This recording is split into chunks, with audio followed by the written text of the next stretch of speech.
کہتے ہیں لوگ کہ سفر کے مہینے میں بی بی فاطمہ الزہرا روٹی کی چوری اور میٹھی چیز کے ٹکڑے کر کے ان کے گھر میں روٹی نہیں ہوتی تھی تو چوری کہاں سے بناتی تھی؟ ان کے گھر میں تو فاقہ ہوتا تھا، یہ کہاں سے تم نے چوری کھانے کے لیے بی بی فاطمہ کا نام استعمال شروع کر دیا؟ انا للہ و انا الیہ راجعون۔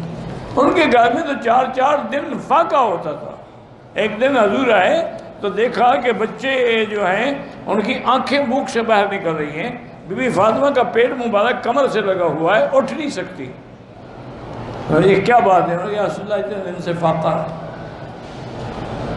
تو ہم نے کہا اچھا اللہ سے مدد مانگو۔ حضور واپس گئے تو اللہ نے ایسا کرم فرمایا کہ جنت کا کھانے پہنچ گئے۔